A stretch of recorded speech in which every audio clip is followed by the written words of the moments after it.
শুভ সকাল মাই মিষ্টি বন্ধুরা, আমার মিষ্টি মিষ্টি মিষ্টি বন্ধুরা। তো আজ তো শুক্রবার, দেখো সকাল থেকে আকাশ মেঘাচ্ছন্ন।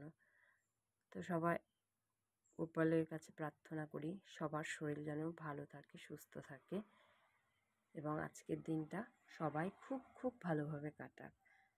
তো বন্ধুরা দেখো, আজকেও আমার পুজো প্রায় হয়ে এসছে।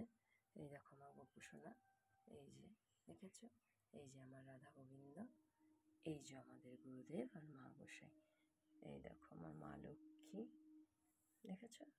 তো দেখো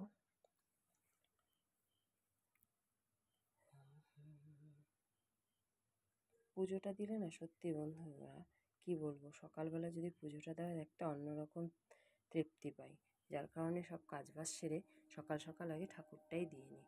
কারণ ঠাকুরটা যতক্ষণ না দেওয়া হয় মনটা ঠিক ভালো লাগে না, জানো তো।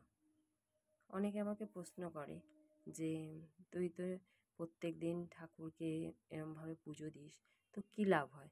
তো বন্ধুরা, আমি সেই সব মানুষদের উদ্দেশ্যেই বলছি, কোনো কিছু লাভের আশায় করলে সেটা সফল হয় না। ভগবানকে ডাকি, আমার ভালো লাগে, মন থেকে আমি ভালোবাসি, তাই জন্য আমি বলবো না তোমরাও করো, যার যেটা ভালো লাগে, তাই না? তবে গপু সহায় থাকলে আমি অনেক এগিয়ে যেতে পারবো, এটাই আমার বিশ্বাস। তো চলো আমি পুজোটা কমপ্লিট করে নিই, ঠিক আছে? সবাই আজকের দিনটা ভালোভাবে কাটাও। হরে কৃষ্ণ।